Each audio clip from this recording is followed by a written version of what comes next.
Almost done with June and time for another edition of the BrownsZone.com Zone Coverage Podcast. Welcome aboard. Andy Barch here with AM 930 WEOL and 100.3 FM. As always, joined by Scott Petrak, Browns beat reporter with the Chronicle, Telegram, the Medina Gazette, and, of course, BrownsZone.com. Scott, great to be joined by you as always, and well, hopefully you were able to enjoy a little bit of that sunshine and the beautiful weather we had over the weekend and get out on the golf course. Did you have a chance to hit the links?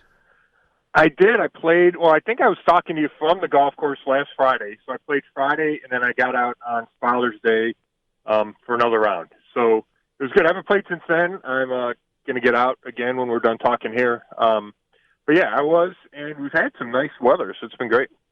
Well, hopefully we'll get more of that going into the weekend, and hard to believe, but we are almost at the beginning of July, and that means we are less than a month away from the start of training camp, at least we hope, not really knowing what kind of path this virus is going to take, and we'll come back around to that here in just a little bit. Want to get into some comments made by Kevin Stefanski, and also want to get into some comments made by Kareem Hunt as well, but I want to begin with an article you wrote talking about Joe Thomas and how he's already had a Hall of Fame retirement. And I thought this was a really interesting article talking about the things that Joe Thomas has done since he decided to hang him up. And I don't want to give you a chance to elaborate on why you think he's been so great since retiring. Yeah, at first I watched him on this Titans game, or Titan games. It's, Dwayne The Rock Johnson has it on NBC, and Joe's on it this year. And he competes. They do this crazy obstacle course at the end, and Joe was on it, and he looks great. We all know he lost all that weight after his playing career, and he looks great. So I watch him on that, and then he talked a little bit about his Browns career, and he never won, and he's won a couple times on this. And I was like, we got no sports going on. It's kind of interesting to see just how Joe's developed, because I talked to him before what turned out to be his last season, right, 2017. I remember at the end of training camp, I did a Q&A with him, and we were talking about, what do you want to do when you're done playing? And he didn't know if that would be his last year, but we knew the last year was coming. And he said, I'm going to do a bunch of different things, because he's watched other professional athletes retire, jump right into something, whether it's announcing or car dealerships, whatever it is, and not like it, and then you feel stuck. He goes, I don't want to do that, so I'm going to try this, I'm going to try that. And now he's tried podcasting with Andrew Hawkins, and that was a success. He's broadcast on NFL Network, and he's good. He does his Titan games, and he's good. He's still an athlete at, however old Joe is. He's probably 35, 36, right? So he's still an athlete. And then, so I was impressed by that, and just who Joe is, and how he's still a likable guy, and all those things, and how he's still a success, and still is driven. He could be retiring in Wisconsin, which he is. His family's in Wisconsin, but he could just be on his farm. He could be playing golf. He could do all those things, and he's not, because that's not who Joe is. He wants to be active, and he wants to be great at what he's doing. But what tipped the scales for me is when last week, I think it was a week ago Wednesday, he posted an essay on the Players Tribune, and it was about being anti-racist. And he said being not racist isn't good enough. You have to be anti-racist. And, we've had so many people speak out, which is great. And Joe took that step. And one of the things that caught me about Joe's essay was he said, he played for 10 years before he really engaged with black teammates about their daily struggle and about what life is like for them on a daily basis. And he said he waited too long and he was slow to act, but now he is acting. And for me, I was impressed by it. I like the fact that Joe took those experiences he heard about and internalized them and said, man, because he talked about, his friends or teammates would tell him about being in a store and all the eyes are on them and how you're uncomfortable, and the same about being in public. And he said, I wouldn't feel, I'm probably going to butcher the quote, but it was something like, that's not how the country feels to me. And for him to acknowledge that, I think is a big step, and I think we need more white people to acknowledge that your daily experience isn't the daily experience of a big part of our society. And if you make that realization, I think we have a better chance to make these leaps toward equality that we should want to make. So it was just kind of the latest step, and it gave me the impetus to write what I'd been thinking about writing all along. And he's been very active on social media. I think Joe's a guy that if you follow him on Twitter, he's not overly active, and by that I mean he doesn't post every single day. He tries to respond when he can, but he gives very well-educated answers, too, and responses. So he's a fun follow in that regard, but you're right. It seems like just about everything that he's gotten involved with, he's been successful in some way, shape, or form. I've only got a little bit of personal experience with that, but not long after he retired, Our Lady of the Wayside works with Ray's Auto with the Lake Erie Crushers to do their celebrity softball game every summer. And Joe Thomas was one of the guys that participated. He, of course, was the headliner because this wasn't long after he had retired. And, I mean, Scott, it's amazing what a great athlete he is. Sometimes offensive linemen, when they play in games like that, they trip over themselves and, they don't exactly have a fluid swing or a fluid approach, any of that kind of stuff, but Joe just kind of looked like he belonged. And I think that's the one thing about Joe that really stands out. He always just finds a way to fit in any kind of environment. Yeah, that's a great point. And when you watch him on this Titan games, which is, it's kind of like a beefed up American Ninja Warrior, it feels like a more strength thing than some of the parkour and the climbing things that you do in the American Ninja Warrior. But Joe does this, he does this obstacle course at the end. I mean, that's what the final is. And he's taller than everybody, right? He's like 6'6". And you got to go through these confined spaces, and he's athletic, and he looks smooth, and there's never a hurriness about him. And he'll be losing, and then he'll catch up, and he'll beat the guy at the end. And I flash back to his playing career, where he was incredibly smooth, he was prepared, he never seemed to panic. Terrell Suggs would be around him, and Joe would figure out a way. Or he'd spin on him, and Joe would figure out a way. And he just kind of uses that same preparation, because he's always as prepared as anyone. And he uses that for everything, for broadcasting, for Titan games, for this essay he wrote. And, it's why he was a Hall of Fame player, and why, and he's one of the better guys to deal with. And I always get anxious saying, oh, he's a great guy, because we don't know how these athletes and celebrities are behind the scenes. But I can say that at least Joe is a really good guy to deal with on a daily basis, and I appreciated that about him. Well, and he is a natural in the studio, and I think he would be pretty darn good up in the booth as well, and that might be in his future too. So something I'm sure we'll have an opportunity to discuss a little bit later on in a future episode. Moving along here to Kareem Hunt, Scott. I know he spoke to reporters earlier this week, and I think we're all anxious to see what kind of a role he's going to play with the Browns this season, because it seems like the Browns are committed to running the ball at least a little bit more, but there have been talks about trying to find ways to utilize him a little bit more without cutting too much into Nick Chubb's workload. So what kinds of things stood out to you in listening to Kareem Hunt speak earlier this week? Right. Well, we talked to Kareem on Monday, and then we talked to Coach Kevin Stefanski Thursday. So we kind of got both visions.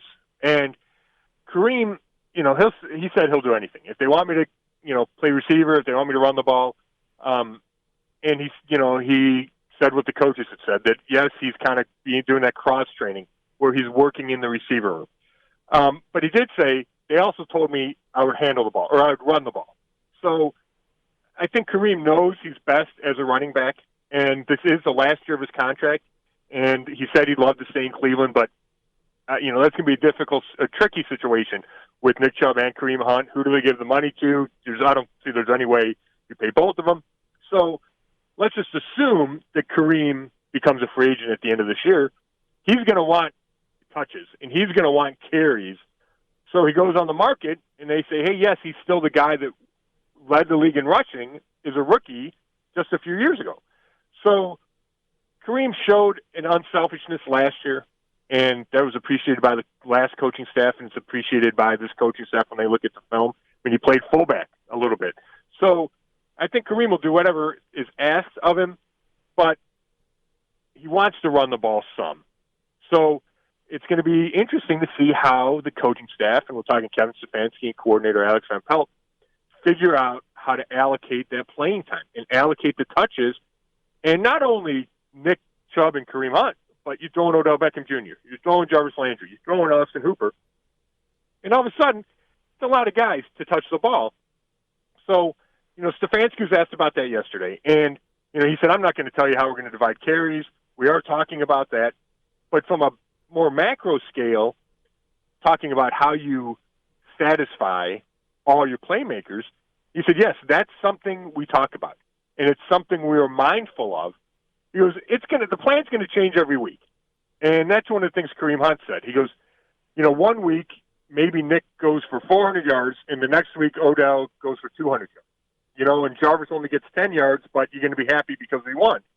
So I like that he said that, and there has to be an acceptance of, hey, winning is number one. And that was something the receivers coach, Chad O'Shea, talked about.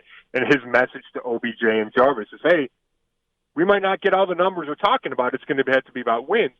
And I think I think the players accept that as long as you win, right? You can live with 3 catches for 35 yards if you win. If you lose, then you start going, hey, maybe we'll win if you get me the ball more. So, that's one aspect of it. And Kareem acknowledged that, and he said, hey, winning's number one. So I appreciate that from him. But with Stefanski, the game plan's going to change on a week-to-week basis. So 1 week, the running game could be featured, and you could see Chubb and Hunt combined for 50 carries, right? The next week, maybe Chubb only gets 10 carries, and you throw the ball 45 times. It's just how the defense, approaches you and all those things, the factors that play into it. But I thought it was important that Stefanski said, number one, we're mindful of getting the ball to our playmakers. We need to do that. We need to get them touches. And number two is that's going to change on a week-to-week basis. So hopefully the players know that, or not even know that, but embrace that fact that it could be a little bit of a roller coaster, and Odell Beckham Jr. is not catching 6 balls a game. But it's going to be fascinating to see how the coaches go about divvying up the touches, because there are game plans, right? And there's game plans and there's priorities. And to me, the priority number one is you establish Nick Chubb, and number two, you try to get the ball to Odell Beckham Jr., because in my mind, those are the 2 best players.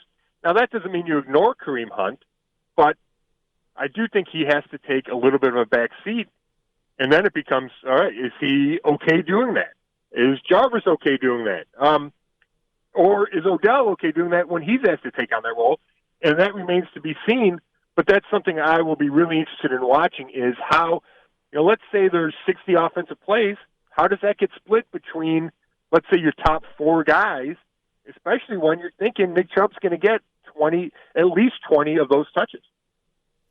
Yeah, it'll be interesting to see how that works out from week to week. And as you mentioned, if you're winning, those problems have a tendency of working themselves out. But when you're not, well, that's a lot of times when you see what a head coach is really made of, when he tries to put out a lot of those fires and keep everybody happy. And we'll stick with the head coach here for another moment. You mentioned some of the things that Coach Stefanski had talked about as far as Odell Beckham Jr. and, of course, with Kareem Hunt. But he also had some things to say about Baker Mayfield. And then he went on to speak about race as well. And I know he's been pretty outspoken on that front as well. So what were some of your other major takeaways from some of the comments he made about Baker Mayfield heading into training camp and, of course, the racial issues as well?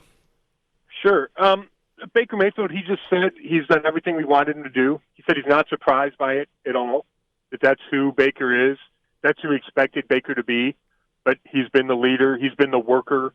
And that's been pretty consensus from every coach, every player we've talked to, that Baker has really embraced his leadership role, even though it's been that virtual off-season program. He's been, he's popped into the receiver meetings. He's popped in the line meetings. He's in the running backs meetings. And he's doing as much as he can. I did think it's interesting that, Kareem Hunt revealed that Baker is planning to have a training session with some of the skill players, and he was going to throw with Kareem Hunt. Well, the next day, and Kareem said that on Monday, and either later in the day or a day earlier, the NFLPA doctor had come out and advised against that. He said, hey, we want you guys showing up to training camp healthy. Let's not have these private training sessions. Well, Kevin Stefanski said, I would, and I'm paraphrasing, discourage Baker and my guys from doing that. He goes, my number one message has been safety. And that's the number one priority, is the safety of my players and their families. And I don't want them to do anything to compromise that. Having said that, he goes, they're on their own now. The off-season program ended this week. They're not due back in Berea until the end of July. They can do whatever they want.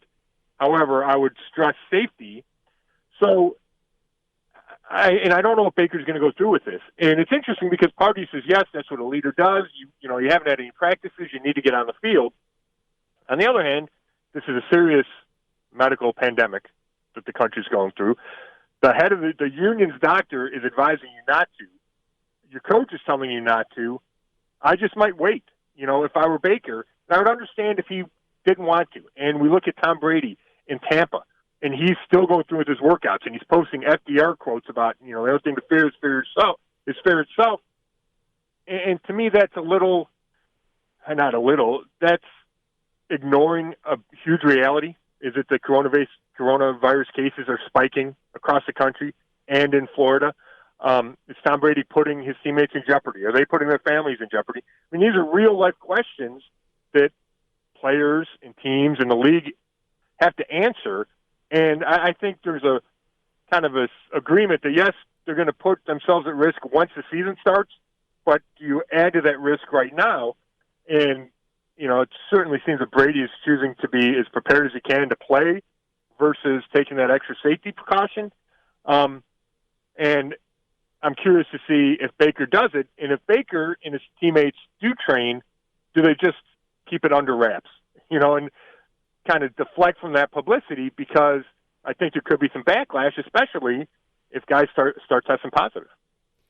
Well, and let's stay with that for just a moment here if we can, because I know that the talk in recent days has been about, are we still going to get to training camp on time? They've already canceled the Hall of Fame game and the festivities surrounding that, which obviously is a huge, huge blow for Stark County and the Canton area for sure. But what kinds of major hurdles do you think are still in the way for the NFL and the NFLPA before we start to really get excited about the start of training camp?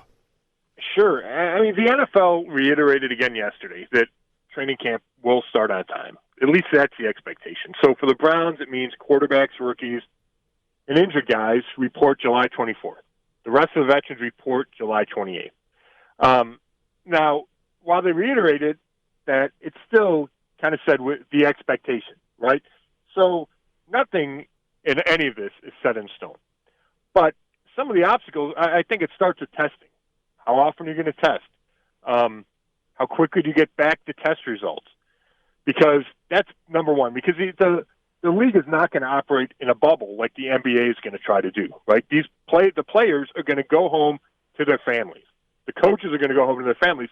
So they're going to be, even if the players do all that they can, they're going to be exposed to the virus in other ways, right? And this does not mean going to restaurants or going to movies, whatever. This just means, what if your kid's in school and your kid goes to school and comes home and has the virus, right? Your wife works and comes home. So not being in a bubble, testing is paramount because you have to identify and then isolate. So that's number one. How often do you test? How quickly get the test results back? Then, to me, just as big or perhaps bigger is, what do you do when the positive tests show up? And we're all assuming that they're going to show up because they've showed up everywhere, even on the PGA Tour. So it becomes, how long do you have to isolate? If there's 5, 10, 15 positive tests on a team, how do you handle that? And these are the big issues that I think the league has to deal with, and they can only do it in consultation with the Players Association. So those are the two biggest ones. But then you have a million everyday things. Do you actually huddle, right? Because that obviously is not social distancing. I saw an interesting thing this week. What if you just if the NFL allowed speakers to be in everyone's helmet? Now right now it's just the quarterback and one guy on defense. What if everybody had it? Then you wouldn't have to huddle. So that reduces the need to be the need to be in the huddle and right on top of each other, even in practice and games. So that cuts down some risk. The meetings. The coaches aren't going to be allowed to have meetings of over 20 people. So Kevin Stefanski said we can either do it virtually when I have a team meeting, or players can be in their position meeting rooms, and he can go on like a loudspeaker, and it'd be broadcast, like kind of when you're in high school. And the principal comes over the PA system, and that's how he can have his team meeting. So, those are all little things that coaches will have to adjust to, but the testing isn't a little thing, And what happens when guys test positive is not a little thing. And, when we talk about the season and we know the NFL is doing everything it can to play, you just wonder if it will be able to make that happen. And, I still think they will. I'm not guaranteeing fans in the stands. I'm not guaranteeing a full 16-game season. But I know the NFL will do everything it can. I just don't know if the science and the virus will allow the season to take place or complete. The speakers in the helmet idea is one that's really interesting, and I would like to think they're exploring that idea a little bit more behind the scenes. And here's why it could be even more effective, because as you stated, we're not exactly sure if they're going to allow fans in the stands or how many will be permitted if they are allowed at all. So if that's the case, the noise isn't necessarily going to be as much of a factor, right? Because a lot of times guys will still say, even if you have a speaker in the helmet or whatever, a lot of times you still can't hear. That won't necessarily be an issue this year. So the speaker in the helmet idea, I would like to think, Scott, that would be something that would pop up at least a little more often. And if that's the case, could you see teams, at least offensively, using that to their advantage, and maybe other teams using that as like a pacing mechanism to get to the line a little bit faster? Well, that's the thing. I think when you start thinking about it from a football perspective, a million other things come into play, right? Like, even if we talk about expanding rosters. So how do you do that? And how do you isolate? Maybe you isolate 15 guys so they're not around, so if you need them, they can come in and play, right? And that's something that Bill Belichick would do. You got to think outside the box, and you got to plan for all these contingencies. But when I read that helmet thing, I thought, that makes all the sense in the world. And then I thought, well, if it stays like the rules are, and now the coach can talk to his quarterback, I think until 15 seconds left on the play clock. Well, if you can talk to your whole team until there's 15 seconds left in the play clock, you can see exactly how the defense is lined up. You can tell guys to run. I can picture Stefanski being on the thing going, okay, Odell, he's 3 steps away from you. We're running a slant. Baker, look for this. Baker, your second read's here. The coach can be so hands-on in that spot that I think it will give the offense a huge advantage compared to the defense. So then maybe do you shut it down after, when there's 25 seconds left, so the coach can't be the one audibleizing at the line of scrimmage. It goes back to the quarterback, and I think that's a bridge you'd have to cross. But I think the times are so unusual that I don't think the NFL should be worried about things like that. I think you have to figure out a way to play the season and play it as safely as you can. And yes, maybe things aren't perfect, but that's okay. And I think you'll see that in baseball, and you'll see it in other sports. You have to make sacrifices to play. And we might have mentioned this a little bit last week, Bull, but, I keep going back to, even if the players don't huddle, right? They figure out a way to do the speakers. You still are on top of each other. There's tackling, there's sweat, there's spit, there's blood, all that stuff, which is the opposite of how you're supposed to social distance and remain safe. So if you say, okay, we're still going to play the game like normal, does it make sense then to take other precautions like spreading out lockers, like not meeting in person? And I think the answer is yes. I think you want to reduce the risk as many ways as you can. But it's interesting because it does feel a little contradictory or counterintuitive to take all these measures when the crux of the game in practice and on Sundays is beating each other up, an inch away from each other. The linemen are lined up on top of each other, and you're never going to be able to escape that reality. You're right. There's really going to be no perfect way of doing this, but then again, this is an imperfect year. There's no question about that. Right. Well, the complete opposite of imperfection, I think, would be a good way to describe your golf game recently. It's been red hot and awfully close to perfect. So that leads us into our final question here, Scott. What golf shots of yours really stood out this week? Well, I'm just going to correct you a little bit, Bull. It's been inconsistent. It's gotten a little better, but still too inconsistent for my liking, but we're trying to work on that. I'll tell you what, I'm going to go to a string. I'm just going to give you the 17th hole from Sleepy Hollow on Sunday. We played Father's Day. It's kind of become a tradition with my cousin's husband. He invites his brothers and my uncle, his father-in-law. We had 2 foursomes. It was a little hot at Sleepy. but it's a great course. It was in great shape. The greens were tough. I had way too many three putts to talk about. But number 17, it's a short par 4. It's like 297 yards, but it's dog legs left, and there's crap guarding the green. So you have to hit out up to the right and then play a little wedge shot in. And it's a tough green that slopes big time. So I hit a 4-iron exactly where I was aiming, which doesn't always happen. And I left myself right around 100 yards. And there was a branch kind of hanging over the fairway, but I thought I could clear it with my sandwich. And anyway, I hit the sandwich perfect, way up in the air. It lands within a foot of the hole and stops about 2.5 feet behind the hole. And it was still a tough left to right downhill putt. But I made it. It was the first putt I made all day because I think I'd had about 4 or 5 birdie putts and 3 putted all of them. So this one I made. So I strung 3 shots together, including the putt, and made my only birdie of the day. But it was one I'll remember because I don't make a whole lot of birdies at Sleepy Hollow. Very nice. Birdieing the 17th at Sleepy Hollow. I'm going to forget about all the 3 putts. I'm just thinking about that outstanding approach shot where you landed 2.5 feet away from the hole. So well done, sir. Great stuff as always.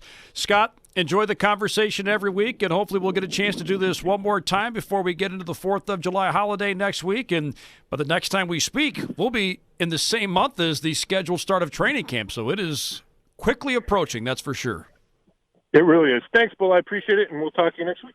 Thank you, Scott. Again, that's Scott Petrak, Browns beat reporter with the Chronicle, Telegram, the Medina Gazette, and, of course, BrownsZone.com. That's going to wrap up another edition of the BrownsZone.com Zone Coverage podcast. For Scott Petrak, this is Andy Bull Barch saying thank you again for tuning in, and we'll speak to all of you again next week.